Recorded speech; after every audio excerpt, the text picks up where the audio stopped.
your coat down on the pile. There's no room on the rack, so throw your coat down on the pile. Yeah, we joke around all day long, but when night time comes, we joke around some more. Just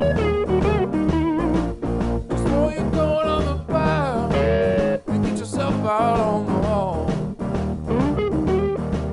Just throw your coat on the pile and get yourself. Speaking, we're roughly the same age or same generation, certainly. So we got to figure out our New Haven connection because, I sort of stumbled upon all your great work and I was like, wait a minute, New Haven too?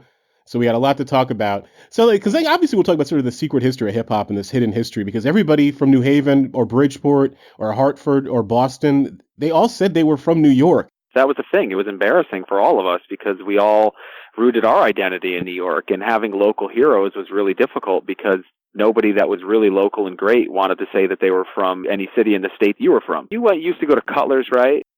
Strawberries and all that. Did you ever go to Roger Browso's up in Hamden? You read my mind, Distributors Records. Good old Roger. Only the people who really knew Roger would call him the distributor. It was so crazy to walk into that spot and see him and his partner, Sid. Remember him? The guy with the mustache?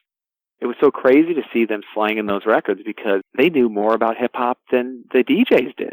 Absolutely. It's funny, I had Dallas Penn on. I don't know if you remember him from Internet Celebrities, Big Mac Video. Yeah. So I talked to Dallas Penn a few weeks ago, and we were talking about sort of like these gatekeepers, and I mentioned Raj. And I was telling him how I had this crappy job in PR before I quit. I actually tried to get fired from the job. It was in Greenwich, Connecticut, so I could get unemployment. Oh, yeah. They wouldn't fire. It was my friend and I. We were the only people who did this horrible job. They would never fire us. So ultimately, we ended up quitting. I'll never forget the day, because we would spend the day online, early internet, that I saw this message board, and it was all these RIPs for Raj at Distributors. And I was like, oh, my God, I couldn't believe it. And some of the names are people who claim to be certain folks, and you start asking all the people that he knew. And you would never imagine this older white brother would be like the Yoda of hip-hop. Yeah, he really was. I mean, I don't need to tell you this, but he distributed the first hip-hop record in Connecticut, which was one of the first hip-hop records, period, Rapping with Mr. Magic. If you look at the fine print on the Magic Records version, which was issued before it got picked up by Peter Brown, it says distributed by Roger Browso. Now, Roger was so cool that when I went to college, so this is right before he died, when I went to college, I had already started buying records, but I hadn't really found many because I was digging around, New Haven, and I was in high school and going to the city without knowing much about what I was looking for.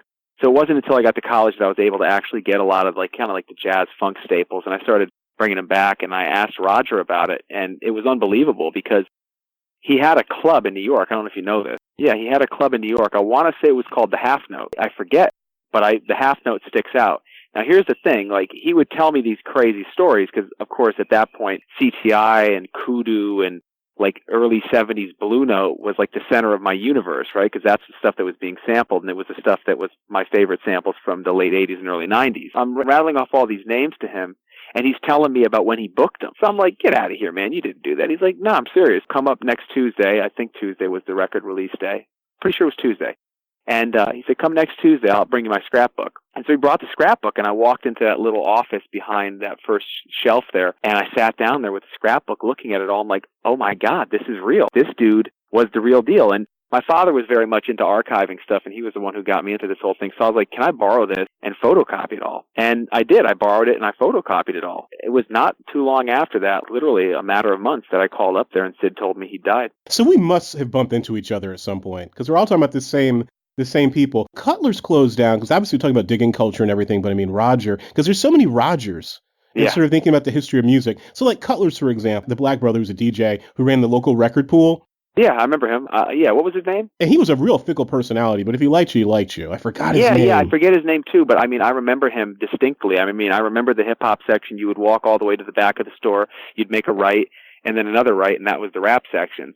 I mean, I remember going there looking for the Lonnie O 12-inch, which, was, even when it was a relatively new release, a difficult record to find. I mean, I'd never even found it. I found it after the fact. Yeah, I remember Cutler's being a really good spot to buy records. Strawberries, for what it was worth, having tons of cool stuff. I remember when the Diamond D Best Kept Secret 12-inch came out. I mean, they had it there. They had stacks of it. I mean, I thought that was so cool. You roll into New Haven, and there was stacks of records. Now, did you know the guy at Strawberries, that if he liked you, he'd give you the connections, quote-unquote, i.e. shoplifted music for $10?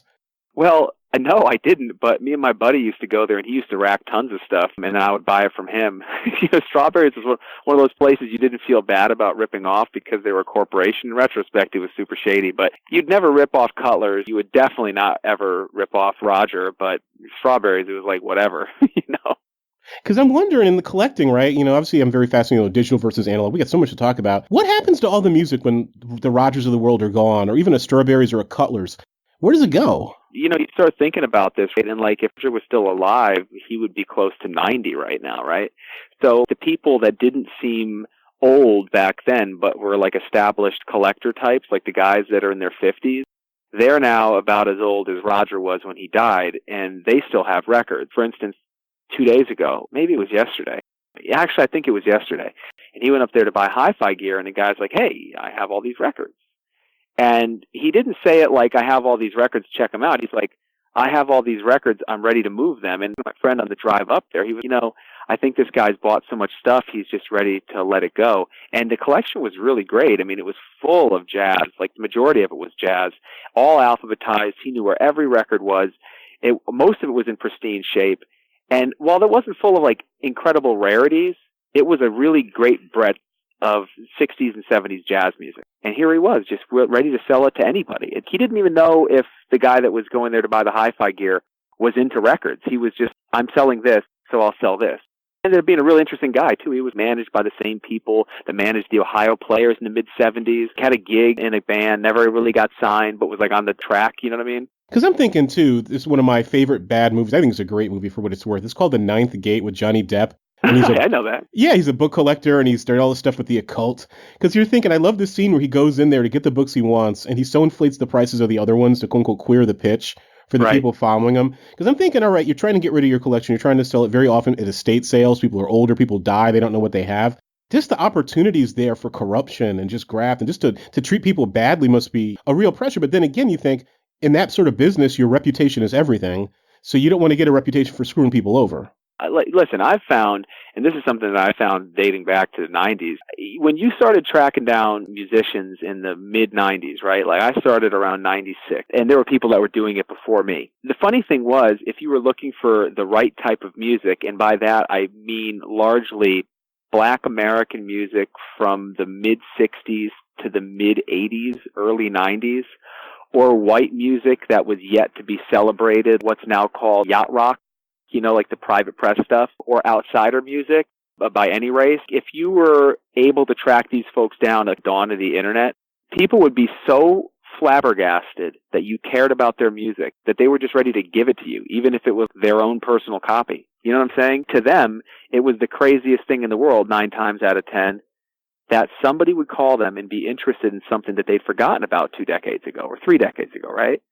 So a lot of people took advantage of that. Oh, you have 50 copies of Mickey and the Soul Generation Get Down Brother? Well, I'll take all those, and then flip them for $500 each or $600 each. I mean, I remember when that happened. And I felt, well, if I get in touch with somebody, even if I'm broke, I got to be able to at least afford them something. It has to be fair. And then I started, by the late 90s, realizing that if I offered just 50% of what I would sell the record for, I was way out offering everybody else. So people would call me again and again and again. And this happened over years.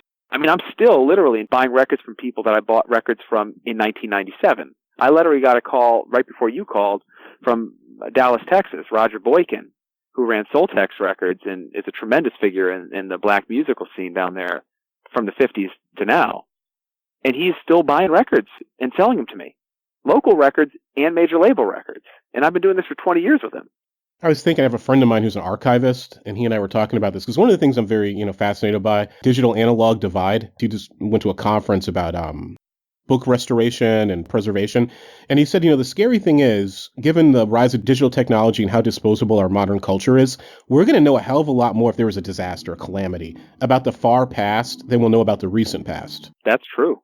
And we were talking about it, he said, think about music, think about, CDs. He's like, we'll have paper. You'll have things that are analog. You just got to figure out how they work. But he's like, all this digital stuff, forget it. Yeah, no, it's true. Gyms that we're going to have now, where you have so many folks working on digital on a hard drive, and they may have great things, but 50 or 100 years, no one will know anything about it. Oh, yeah, man. I mean, this is something that I go through all the time. I mean, I was going through this with CDs that were given to me by people that I respect, Dilla and Madlib. I mean, they would give me stuff that was made on CD, and then they would trash the hard drive, and the CD would be the master. I can't tell you how much of Madlib's music hasn't been archived.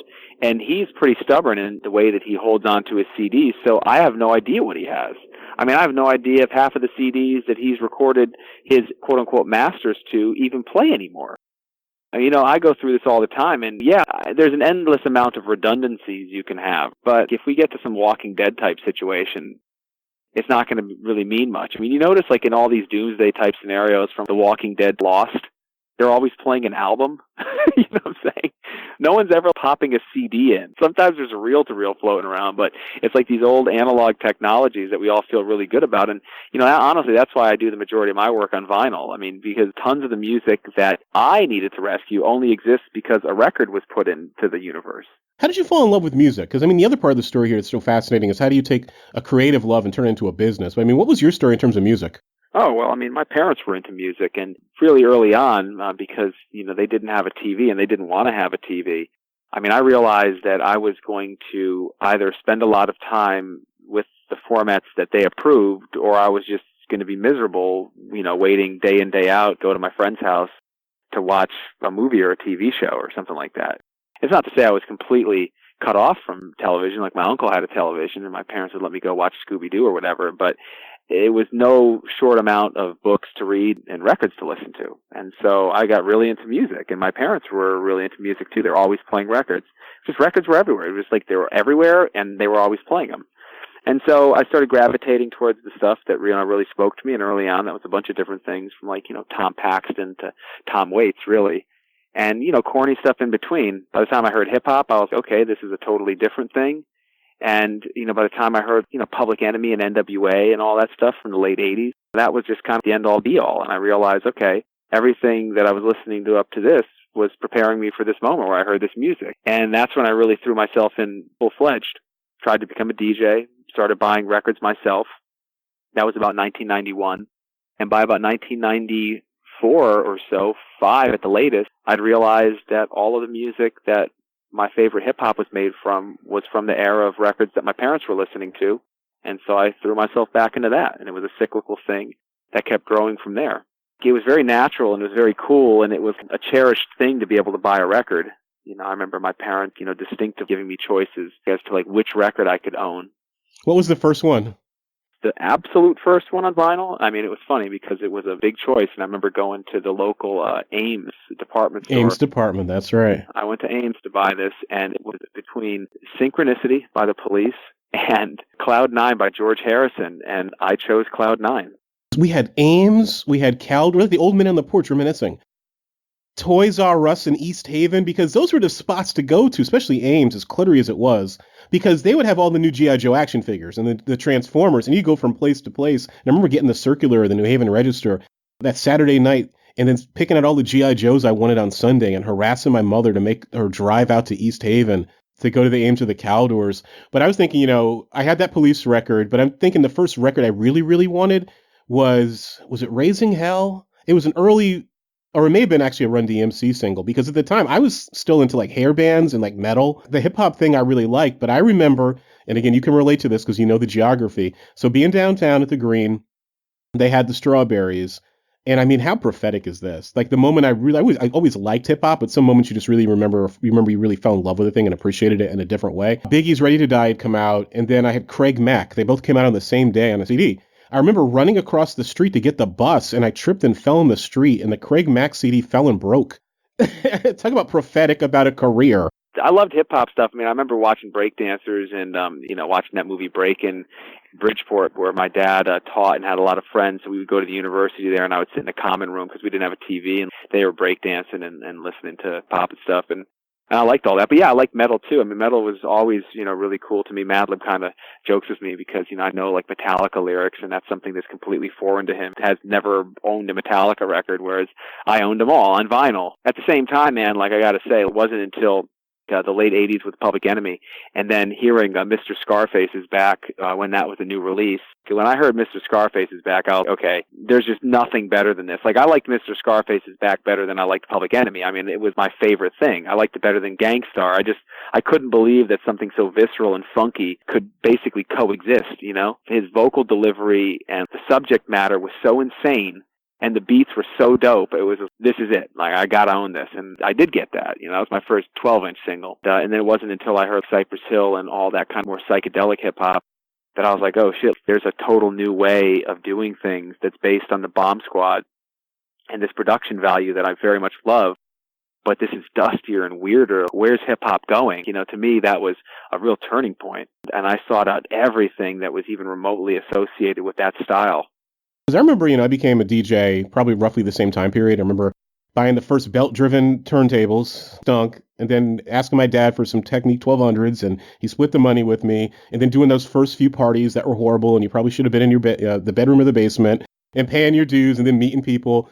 And I was always thought about, I remember there's that moment, especially in the 90s, I can't vouch for folks today, where when you're first getting into something, especially hip-hop, like there were a lot of folks who were purists, and they would only play quote-unquote hip-hop or rap, however you want to term it. Then as you get older, and then as you learn more about the music, the paradox for me was always the producers were listening to everything. Yeah, well, that was the thing that I realized. Yeah, and as you get older, it's like I remember doing parties in my late 20s, early 30s, where I would say, I'll play anything that's good. The defining moment for me with hip-hop in general as like an art form and what I cared about was when I realized that the DJ could also be the producer and they could be more important than the guy in front. It took a long time for me to really piece that together and to understand how great of a DJ Premier was, or Pete Rock, right? But, I mean, before even I understood that, and I was listening to them on the radio, mind you, but I just really hadn't understood the record collecting part of it and the DJing part of it and the open-mindedness that they had to have to make those records. It was when I met Dooley at 10 Times Dope, which you'll remember over there on Crown Street, when it was in that tiny little closet of a space right next to the fried chicken. He started telling me about the break, and I had no context for what he was talking about. And when he said that he got them at conventions, I was completely dumbfounded because so far as I knew, there were no record conventions. There was only comic book conventions. I didn't know that people actually did the same thing for records. I thought records were just stuff that either bought new or was at record stores, like at Cutler's, like that's where used records were found, or Goodwill or whatever. So he started telling me all about this, and I started realizing, man, like this guy is going to be the one who teaches me. And he did. He taught me about everything that I needed to know to basically transform my college experience from what would have been just me hanging out with a bunch of other people who felt the same way about a certain style of rap music, and turned it into this true immersion in all types of different musical forms. Because he gave me pieces of paper where I'd scratch down like all of these key words, and it was, psychedelic rock, Iron Butterfly, Power of Zeus, a famous band and an obscure band. It would Get Out of My Life Woman, like every version. Then you find out Iron Butterfly has a cover of Get Out of My Life Woman. All that stuff combined with the funk and, the international music and, piecing together that, Fela and Mulatu, which was something that was happening in the mid-90s there, were part of the hip-hop discussion, was truly revolutionary to people like me. We really had no idea. It was mind-blowing. There was a beat on Fela's album, the Water Get No Enemy, because Pete Rock had used it, and there was a beat on the Mulatu of Ethiopia album, which every collector wanted, because they got it at the Roosevelt Convention. All that stuff tied it back together to me, and I was, okay, so, this thing is way deeper. Then there was this cat named Extra, and he lived in those projects up there off of Dixwell Avenue. They were kind of weird projects. They were like all the way in the woods. So you went through this really bucolic setting and you got to these crazy projects. Was that near the Hampton Mart, or was that the other ones? That makes a lot of sense. I mean, I just remember going to Bob's place because, Bob was probably the deepest. He was deeper than Dooley and all those guys, and he was really into rock music. And he had this crazy collection. And I went up to his place in 97, summer of 97, and he just let me go through his collection because I was Dooley's friend. And I was just listening to everything. And he was the first person to play me Stark Reality. And, again, reinforcing this idea that you could be a producer. You could be this guy that no one had ever heard of. I never knew Bob could rap. I didn't know that Bob was the guy that was back in 1983 with belt-driven turntables throwing parties. He's the guy, the little guy, on the back cover of the Connecticut Hip Hop comp holding the turntable. He was so OG that it was hard to believe, but I didn't know any of that. I just knew him as Dooley's friend, Extra. And there he was with like the deepest, craziest psychedelic stuff. And that became part of the discussion too. So like thinking about commercial radio now, to the degree radio is still relevant, right? Commercial hip hop. Is it a function of sampling laws, or is it like a paradox, like the information paradox, where the more you have access to, the more specific you become? Even the early 90s, or even up to the late 90s, that commercial hip-hop, the stuff you'd hear on the radio, was much more lyrically sophisticated, and even the beats were more interesting than the stuff you're hearing now with sort of drill and trap and all the other sort of subgenres. Is that because of sampling laws, or is that because of the end of commercial radio where you actually had, Quiet Storm format? You'd actually have DJs who were literate. If you're not growing up listening to this wide range of music, and you can just produce music in a bedroom and there are no gatekeepers? To me, it's a lot of different things. First of all, yeah, sampling laws archaic. And the idea of appropriating someone's music, i.e. the master recording and the composition and the publishing attached to it, right? The intellectual property into your own is just subject to usually what are a bunch of gatekeepers who stop something interesting from happening because they ask for too much. That, I think, is part of it, because in the late 80s and early 90s, it wasn't a big deal for anybody to sample. The same people that were sampling Ashley's Roach clip might be a hip-hop band, or it could be a pop group. It didn't make a difference. It was like you were using a drum beat, and who is going to go sue you for using a drum beat? Well, Aaron Fuchs proved that he could make a lot of money suing people for using drum beats. One of his business models, I think, was going and finding the rights to super obscure stuff that he knew was getting sampled in hip-hop, and then retroactively going and, demanding large sums of cash for the infringement. So there's that, right? People got a little bit scared. But that didn't stop the sampling producer. I mean, look at what Just Blaze was doing in the early 2000s. He was using huge samples. Producers did get a little bit wary of using samples because they were giving up tremendous amounts of their publishing for using them. And a lot of these guys only made money on their publishing, right? So who cared what you paid for the master recording? They would never see another dime on the producer contract anyway, but they always got paid on their publishing. And people would routinely ask for 80% of a new song if you looped something. It was just common. And that always seemed ridiculous to me, but I think a lot of people who were making big records suffered doing that. Now, the people like Madlib and Dilla who just kept sampling because they believed in it aesthetically, you see that at a certain point, that style of music went to the independents. No one in the major label world was interested in dealing with that level of liability or that level of cost, including the people that were making the music themselves. So I think that people, including the producers, started offering a different style of music to the people who might break through. And I think that it started there. In about 2000, I could say that I really noticed a change around 2000, 2001, like after Dilla made The Light for Common, which was a huge sample. You can imagine how much that made for Bobby Caldwell? A tremendous amount of money. And then, like, the style of hip-hop, I gotta say, and you see this with every musical form, I mean, the style of hip-hop just got a little bit dumbed down. I mean, sort of in the yacht rock phase of hip-hop right now. And, rock and roll, when it first came out, was like this really weird country thing where, like, a bunch of poor country folks, and I don't just mean white folks, I'm talking about like John Lee Hooker and those folks that were making what was called jump blues, but can really sound like rock and roll, or, Ike Turner and those cats. And that's before we even get to the people that were influenced by Hendrix. I'm talking about like the early days of rock and roll. That was some really rough sounding music. I mean, crazy rough. Yeah, there was pop examples of it, but the majority of rock music that was being made sounded raw. 20 years later, man, listen to Rod Stewart's If You Think I'm Sexy, and that's like good because it's ripping off Georgie Ben. I mean, there's so many examples of late 70s rock music which just sound nothing like the raw stuff that was made in the 50s and early 60s. And just think about hip hop's trajectory. We're at least 30 years in, right?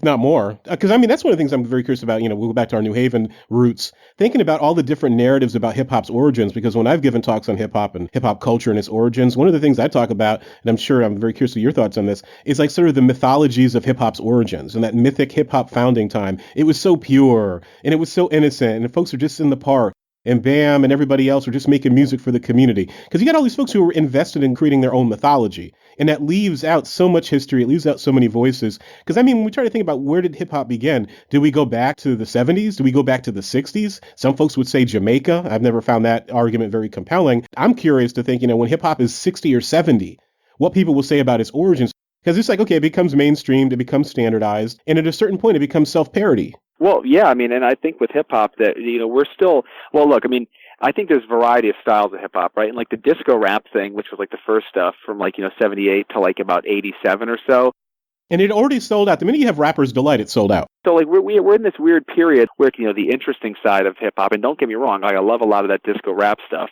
you know, but like now that's like the soundtrack to a canceled Baz Luhrmann series on Netflix. You know what I mean? It's that campy that it can be that. To me, like the really powerful stuff that we're talking about and like the derivations which have made possible Migos, for instance, that started in about, you know, 86, 87. We might be even more in the infancy of this musical form than we think. But at the same time, man, commercialization, it's different now. It's different than it was even for rock music. I mean, you know, the internet changed all that. We know this. We know it made it possible for, you know, kids to celebrate stuff that they wouldn't have been able to celebrate in a previous generation, right? Especially not as fast. The gatekeepers were lost. And in a way, that's great. But in a way, it makes possible just like a whole bunch of people celebrating the latest fluff. Even like in the late 70s with rock music, there were still major labels like really working hard to establish these artists, reestablish artists in some cases, with this new format of music, you know, rock, but it was a different thing, right? Hip hop now, man, it's everywhere. Like I'm driving down the street, you know, here in Eagle Rock, and I'm seeing billboards for XXX Tentacion. You know, that's crazy to me that he has billboards. People are buying billboards for him, bus benches. In terms of Cautionary Tales, just like the business side for a quick second, I was thinking about, you know, Pharoah Monch and the Godzilla sample. Nah, that's a good one. What happened there? Because some folks say it basically destroyed the label. Other folks are like, no, the label had problems to begin with. How does somebody make that much of an oversight that you're going to sample the Godzilla theme and not expect to get sued and shut down? You know, this is the funny thing about that last era of, you know, and that's why I said things started changing around 2000. That was the last era of, oh, well, we're an indie. We can do whatever we want. Of course, every record on our label is full of samples. Who's ever going to pay attention? And, you know, one of those random 12-inch singles blows up so big that you've shipped 500,000 12-inches and you've synced the song to some TV show or something like that. And then when someone gets a hold of you, they really have a case. It's funny to like see things like that play out because, you know, I've of course been on both sides of sample claims. I've done it representing artists and I've done it where I'm defending against a sampling artist who, to be fair to the people that I work with, sometimes are so stoned they don't even remember what they sampled. I mean, you're talking about people who don't keep records of what they use. They just make a CD and then someone else takes the CD and edits it together and raps over it and there's the beat. I mean, you know, obviously we're much more careful about it now, but the oversight is very possible at any small label. I mean, even bigger labels can have that happen, you know, like major labels. I mean, I've busted major labels all the time for uncleared samples. I was literally just talking to Warner Music Group in an email 20 minutes ago about something that they put out 20 years ago, but which is full of uncleared samples. And they're staring at me like I'm crazy to ask for a reasonable settlement. Not even a big amount, nothing punitive, just something reasonable. And this record I'm talking about in particular has been out for 20 years. Is the strategy just to deny, and then just settle quietly? I think so. I mean, you know, it's hard for me to say because if I'm ever involved in a sample claim, like, you know, I'm just trying to read the other party and figure out what's fair. Because, you know, for me, it's a karmic thing. It goes both ways. I'm going to be the one who's asking somebody to pay too. And that could be a small band, the Jedi Mind Tricks clear samples for. And we could be talking about what ends up a few $100 split to everybody, but it's fair. Or we could be talking about Beyonce and Apple ads and Mercedes-Benz ads, and then it's different. Because thinking, too, about, again, the samples and, again, all those places we talked about before in New Haven. So think about hip-hop's origins again, right? If we're going to make a diagram and create a family tree. Who are some of the folks in that hidden history of hip-hop, in Connecticut and Massachusetts and elsewhere that you could think of? I remember my friend, when he was like, we got to go to this party. And I was like, why? Because I didn't really have to go to a party. I was like, let's just watch some Shaw Brothers Kung Fu movies. He's like, no, you got to go to this block party. And I was like, fine, let's go. And lo and behold, at the party is Big Daddy Kane. No way. And I was like, no. He's sitting on the porch.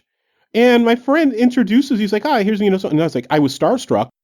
And then we started talking. He's like, oh, yeah, he's here all the time, that he's visiting one of his grandmothers or great aunts, and he's here all the time. Well, I mean, you know, for me, it started with the late 90s guys. So it was like Dooley, Extra, Chris Lowe, and Steezo. Those are the main guys. And then from there, I was able to piece together mid-'80s to early 90s people that had made a mark regionally. I'm talking like TC Islam, Lonnie O, Tootski and Czar, Money Moses, like all of those folks, because that was the era that I was most interested in. But then when I started digging back deeper, and this was with people like Dooley's help, I got to like Tron 2, of course, Mr. Magic and Pookie Blow, and then all of the crews from Bridgeport that largely were only heard because of Mr. Magic. And I'm not talking about like the Skinny Boys, because they were rather a big deal, but I'm talking about the LOD crew, Chili 3 MCs, These are the types of bands that I was like really intrigued by because to me they had come out of nowhere. And of course they hadn't, they'd come out of this, really colorful hip hop history that was existing as a part, but at the same time as parcel of the New York scene. So would they just get the records through managers and friends to Mr. Magic and he'd play them on the Rap Attack? Or Red Alert would get a hold of it? Or how would it happen? Mr. Magic from Connecticut, Mr. Magic, had relationships with people in New York. So he would go back and forth and promote his records that way. But he also just believed in the Connecticut as a viable scene in and of itself. And I think that he really tried to sell records in New Haven, Stamford, and Bridgeport. I mean, all the places where the Zulu Nation used to throw parties. Like Terrible T, the DJ from Stamford. I've seen flyers with him and Bambaataa doing gigs in Stamford. So these things were happening from New York up through Connecticut. And, of course, a lot of these records didn't make it known that they were from Connecticut. So, like, Mr. Magic's label was Tri-State, right? That's kind of a cunning marketing ploy because, Connecticut is part of the Tri-State area, but I think he was trying to usurp New York's control with that. And he was releasing his records in New York, and for many years, people believed, for instance, that Mr. Magic was a New York rapper, or that Pookie Blow was. Get Up and Go to School was part of the Octopus Break series, which was a seminal series in hip-hop's history, and people believed that Pookie Blow was a New Yorker. Here he was, Mr. Magic's nephew from New Haven, Connecticut. Like, if we're going to construct an alternate history, like counterfactuals, like the Big What If, the great What If comic books from Marvel and DC on occasions, who are some of the folks who could have almost, should have almost made it in terms of, like, Connecticut hip-hop, who could have actually been huge national stars? Are there any groups or people that jump out at you, or folks from Massachusetts, for that matter?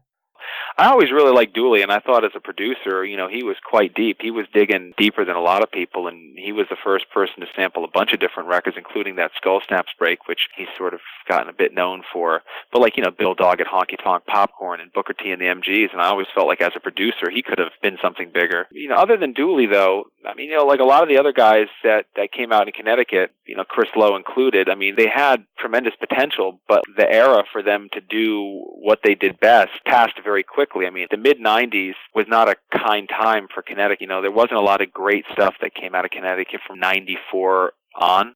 There were a lot of cool records, but just nothing as transformative as what came before it. There was no Steezo, It's My Turn.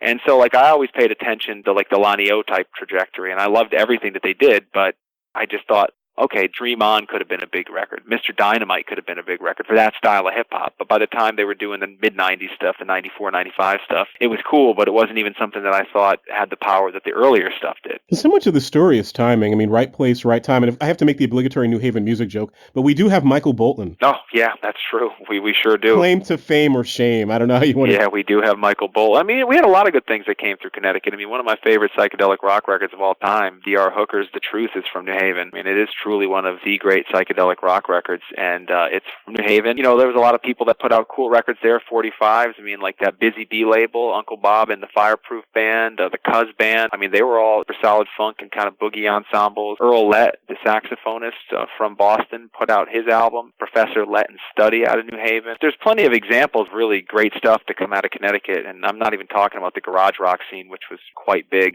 centered around a lot of the same studios that the hip-hop guys. There was a certain amount of great stuff that came out. Michael Bolton, of course, totally different thing. What are some great finds? How did you actually get into digging culture? You've been all over the world trying to find records in Iran. You've been, obviously South Asia, elsewhere. Usually like a big collection, sometimes a warehouse. And those are fewer and farther between now. It used to be, though, that you could go to a place like New Orleans to find a record store that had been shuttered, and you might be the first or second person there. And then you're going through literally thousands of records, sometimes hundreds of thousands of records uninterrupted. And it was unbelievable in the days before eBay what you could find in those types of situations. And, you weren't ripping somebody off because you were buying records from a person that was used to selling records. They had prices on them. Those are great finds. One time, me and Cut Chemist tracked down, I tracked down this guy, but, Cut was with me. We tracked down this guy, Milton Smith, who had a label called Milsmy and a gospel subsidiary called Burning Bush, and then a disco subsidiary called Vaughn's. And we got to his barber shop in Mobile, and he said, go through that hole in the wall. And we went through a hole in some drywall, and we found where his record store had literally just been drywalled over. And there was just records everywhere. One time we were in Birmingham, Alabama, and I talked with a friend who told me about this old soda distributor, and I got there, and it was full of records because they sold soda and records. just dead stock. It was unbelievable. In those days, I was buying as much as I could, but I couldn't afford to buy the entire thing, which is what I should have done because, of course, the stuff that was valuable then might not be valuable now, and the things that weren't valuable then are trading for astronomical sums of money, like Boogie 45s, local Boogie 45s. And what does that market look like? Because I'm thinking, from a business point of view, you'd be like, damn, I'm undercapitalized. But a lot of it is like gambling. Well, yeah. Like, I'll get this, I'll get that. In your mental Rolodex, do you just know I see it, I must have this, and all the other stuff is peripheral, and some things you just gamble on? I mean, I look at everything, and I'm not going to buy, 100,000 major label 45s because there's really little interest in me sifting through all that stuff.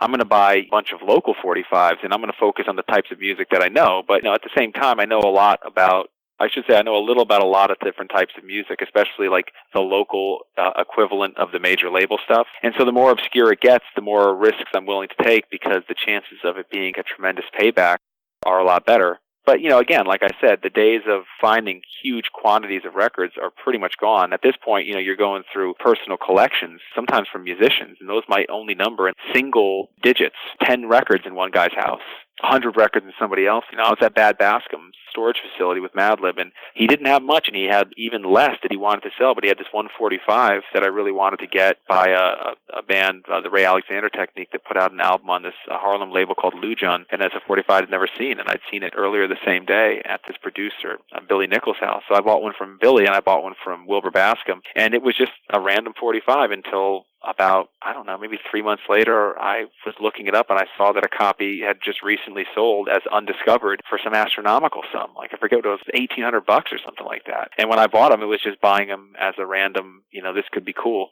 type thing. There was no value for it.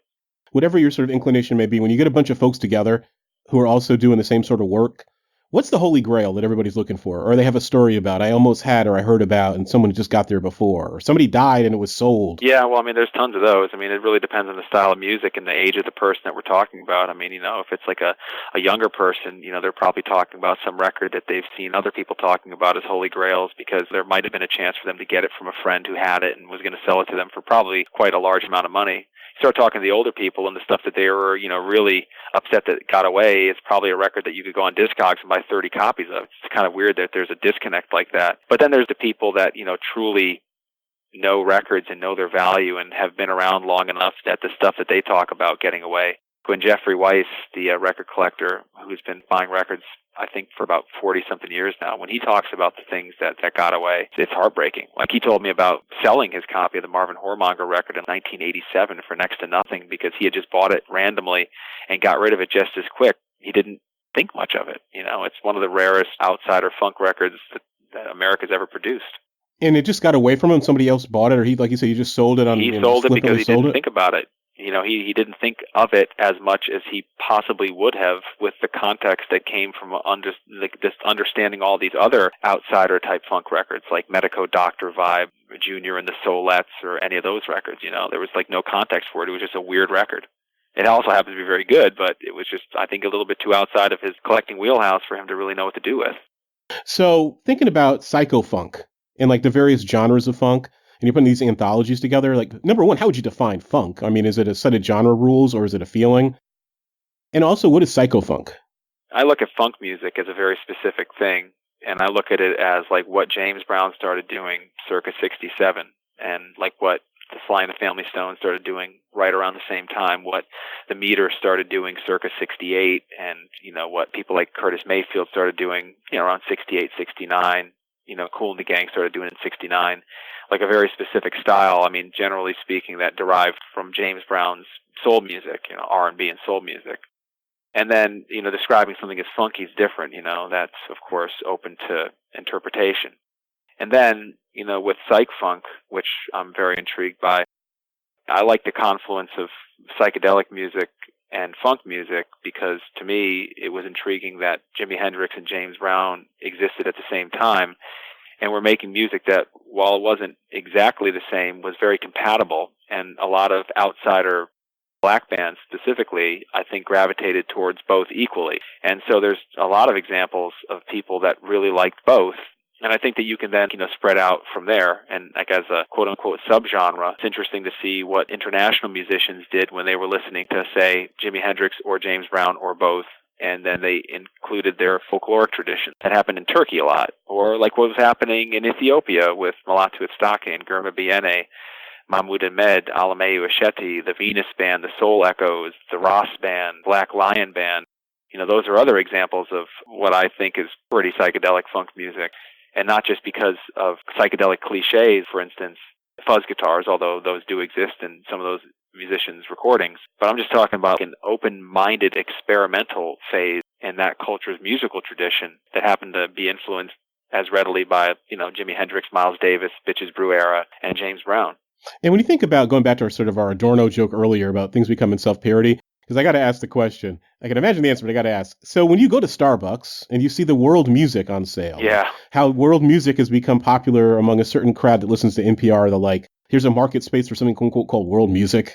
I mean, I think it's kind of ridiculous that, like, for instance, world music can exist outside of this one space, right? Like in America, if you're selling world music, well, then I guess that would mean that you're selling music that's not from America, right? But it's never like that. It's usually like you don't French music or British music in the world music section. Like, you use African music and, Latin American music. And it's just bizarre to me. I guess I always had to deal with the genre card, working in music industry specifically. And then before that and after that as a record collector, because I was gravitating towards certain sections of stores to look for records in. And the world music section always intrigued me because it was always going to be a grab bag. Like, you never knew what you'd find in there. You might find something from America, like, Mulatu Itsake, right? There's Ethio jazz albums or something. Or you might find something by Fela, or you might find some, traditional music from Iran or India. So I was always intrigued by that. But, now that it's become like this bizarre kind of commodity where hip cafes, and it's not even Starbucks now, it's more like the ubiquitous Scandinavian style coffee shop that exists in every city now, where they're not even playing the Starbucks style quote unquote world music. They're playing this new thing, which is William Anyabor and Mulatu Itsake and all of these things together. Witch, like I hear Witch a lot. I've reissued their music. That to me is a bit more intriguing and insidious, because I think a lot of people there just look at that as quote unquote exotic background music, and that's what it becomes. It's like this thing where a music supervisor who would frequent such a cafe would call me to replace music from East Africa in a film that he or she's working on with African music, quote unquote. You know what I'm saying? And then it becomes like this weird trickle-down effect where you start seeing people like just kind of lumping together these cultures that sometimes have nothing to do with one another and putting them in one subgenre. I gravitate towards people who differentiate and who look for specifics. And I'm most intrigued when if I ask a person, hey, what's that you're playing? And the person knows. And I say, well, why are you playing that? What is it about this that intrigues you? Like Mulatu Itsake. Maybe you heard his music in a Jim Jarmusch movie. Or maybe, your boyfriend or girlfriend's Ethiopian.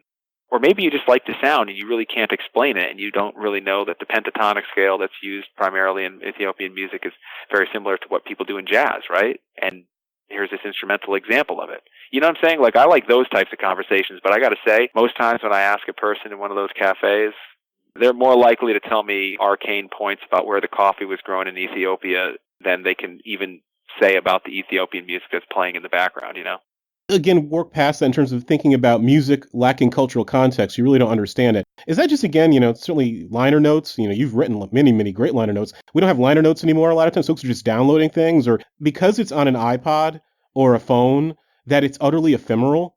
And how can you possibly appreciate 10,000 songs as opposed to you got a record, you studied it, you read the liner notes, and it meant something? I mean, who has time to really think about why they care about anything nowadays? I mean, everything's moving so quickly. I mean, you better really know like what kind of clothes you want if you only follow fashion designers, fashion people on Instagram, because there's just so many damn clothes out there, and they all sort of look the same, like at a certain point in the day. And it's just all being endlessly refreshed. And imagine if you were a person like me and you follow just music people really on Instagram, and mainly record collectors. The amount of records that flash by in an instant, I mean, it's unbelievable. So, I think you really, if you care about music, have to figure out which music you're going to study and really make that, part of your daily life. And everybody that I talk to about music, that's what they do. It's like it's a study session every time they listen to a record. It could be very enjoyable, but it's an edification. And in those instances, I think that what we have right now is pretty good. because even though it's ephemeral in the way that we listen and stream music, there's a lot more information out there. And even though it might be a bit superficial, and even though that might be dangerous for the random person, perceive themselves as knowledgeable and deep when they don't really know that much. They just know a little about a lot. At the same time, it means that the curious can dig deeper, and eventually they might actually get to a point where they read some really well put together, thought through exploratory stories packaged with a CD or an LP. I just got that Somalian anthology about the music that was recorded there in the 70s and then in the diaspora through the 80s and 90s. And the liner notes were incredible. And what's it called? Somalian music, Somalian tapes from the Horn of Africa. I forget the exact name, but a friend of mine sent me a link and said, this looks like something you'd be intrigued by. And I thought to myself, wow, I don't know anything about Somalian music. And so I went and I listened to a couple of songs, streaming on Spotify or whatever. And I was like, this is great. Bought the CD, and I wasn't disappointed. There was tons of information. But, a lot of other times I'll go buy a CD or an LP because I'm intrigued by a band, and I'll look for the liner notes, and there won't be any. So Dilla, because I'd be remiss if I didn't ask about managing his estate. When we write the history of hip-hop again, 5, 10, 20 years from now, how do you think folks are going to look back on his legacy? And how do you go about managing his legacy? I'll be clear and say that I creatively direct his estate, and, I do so from a point of removal because I feel like the main things that I was tasked to do when I was given the job by the administrator of his estate, who actually managed it for the state of California probate court system. His name is Alex Borden, and he and his associate attorney and then another attorney, they actually do a lot of the management. I basically wanted to make sure that for anything that's done officially through his estate, that it's in keeping with his legacy and it's as close to what his musical vision was as possible.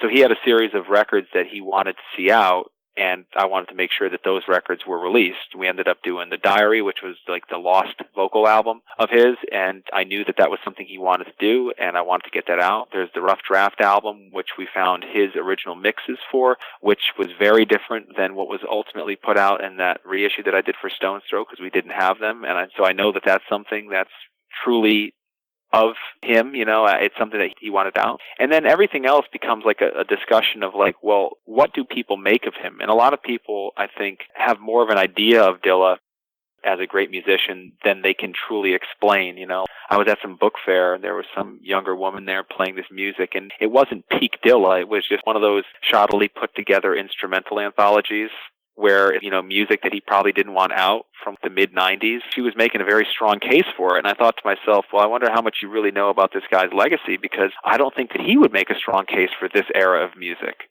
This was when he was woodshedding. This was music that wasn't necessarily meant to be heard, There's other stuff that he was really proud of. Donuts, which represents the culmination of a life's work.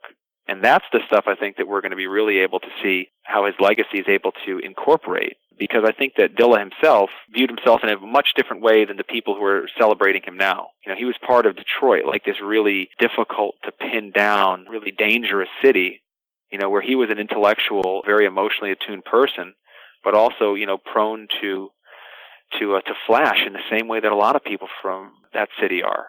He's very similar to many people that I've known from Detroit, not just young musicians like him, but older musicians from the 60s and 70s. And at the same time, he, like all the greats that came before him, whether they're the people that worked for Motown or toiled in its shadows, he had a knack for pop music. And when you listen to Donuts, it really sounds beautiful. And I've said this before, but it's mutable. It's something that everybody can put their opinion on, and everybody's opinion's valid because it's instrumental, right? It's a little bit more difficult reconciling that Dilla with the Dilla that raps on Champion Sound. But both are him, and that's his legacy. It would be like it's kind of like I was talking with Little Beaver with Madlib and a friend of ours down in Miami this past weekend, and we were trying to discuss Clarence Reed, the pop producer and the songwriter, and also Blowfly. How do you reconcile that in this man's legacy? Most people focus just on Blowfly because it's weird and something that we can talk about. But how about the fact that he made bona fide pop records and was able to truly walk in that lane, but chose to make this completely different, sometimes insane music as his alter ego? I'm not saying Dilla was that disjointed. He wasn't. But I'm just saying there's disparate parts of his personality that I think need to be fused and truly understood and appreciated for his legacy to really shine. I think right now a lot of people are basically focusing on like the Slum Village and the Donuts era stuff. And I think to me, there's a lot of more interesting stuff that was going on in between those eras, like the Champion Sound stuff, the rough draft stuff, the production he was doing, the ideas he had that he never fully realized. And looking at his legacy again, because, I mean, this is what happens when somebody's just taken too young. So, like, imputing to where you think he would have gone or was going, 5-10 years, where was he going? Well, I mean, he was very open-minded about his sample sources. He, like Madlib, never thought that there was a genre that was untouchable or an era that was untouchable. He would sample from modern records. He would sample from very old records. And I think that, Donuts was a way to close a chapter on one style of sample-based production. I think that if, he'd been around, I'd like to believe that he would have been looking at samples in a different way. Because a lot of people right now, even if they're kind of deriving a style from it, are deriving a style from that Donuts template. Like these instrumental producers that are out doing things with sometimes vocal appearances or whatever, they're pretty much following the Donuts template. And I think that is something that he was really ready to move away from. Now, where he would have gone from that, I don't know. Because, he had done pop music too. Like, I'm really curious about what he would have done if he had gotten back into the pop field. If you had to give your younger self some advice, and/or, parse it as you may, give your younger self some advice, and/or give a young and up-and-coming producer or musician or someone who's interested in sort of digging and record collecting, what sort of advice would you give? Well, the first advice I would give would be to live in the moment as much as possible. I mean, people throw around the word mindful a lot now, and, I find it sometimes to be a bit obnoxious. But I think it's important to remember that if you're in this space where you can meet a musician or you can experience something unique, I'm talking about musically now, you got to really be able to imprint that experience on your mind, because you're a little bit older and you start thinking back about the things that happened. It's really difficult to pick out specifics if you're moving fast, and moving fast is the way you get things done. And I think it's really important to remind yourself in the moment that what you're doing is special and important, because meeting musicians, if you're a musician, is probably one of the most important things that you'll do in your day. And if you're into the history of music, meeting elder musicians is even more important, because the lessons that you learn from the people whose music you respect from the past, I mean, it gets passed down in an oral tradition. Anything has been done from, the dawn of human history. And that's something I remind myself of a lot more now. The other thing that I would have said, and I think a lot of people get to this point as record collectors, I would have said, borrow more money and buy more and keep it all, because you never know what you're going to fall into. And there were so many times where older record collectors would just say, don't pursue that thing. You're not going to want that in 20 years. And I was like, you're wrong. And they're right, and they're right every time. And I think about it, well, if I had just had a little bit more money, especially when this stuff was more inexpensive, I would have bought more, and I would have thought less about how I was going to keep it and collect it. And I would have just been kind of DJ Shadow about it and, put some storage units together. That way I could have gone through and rediscovered things, because discovery is cool and rediscovery is cool as well, and that's something that I've realized a little bit more as I've gotten older. We're learning all this stuff about quantum entanglement. Send yourself a message. Buy this record. Don't do that. I mean, what would you tell yourself? Oh, man. Anything on your top list? Yeah, it would be actually pretty simple, because, since we're talking about it from a collecting standpoint, I would have just said, go back to about 1970 and buy all of the good Burgundy that you can in a place where you can reliably store it and just let it sit there, because then you can enjoy some of it in the present day, and you can sell the rest of it for so much money that buying records will no longer be an issue. Well, there we have the setup for the new movie. So Spielberg wants to do a Back to the Future. We have the hook right there. But Egon, man, I mean, where can folks find you? Reach out to you, Twitter, Facebook, upcoming releases, anything you want to share? Do like Instagram, and Twitter, pretty frequently as Now Again, at Now Again. And the website's nowagainrecords.com and also rapcats.com. And between the two of those, it's, pretty clear about all the things that are going on, from the reissues to the stuff we're doing with Madlib to the events we're doing with these record collectors. Unfortunately, the events are all in LA at the moment, but I'm working on bringing some of them elsewhere. I want to thank Egon one more time for that great teaching and sharing. And I was smiling through that whole conversation. I don't know if you could hear it. It's like, oh my God, Raj and distributors and strawberries and cutlers, and just thinking about the journey and how Egon took his creativity, his love of something musical, learn from home, always go back to the beginnings where we learn and where we become the people we are as adults, and then traveling, and then just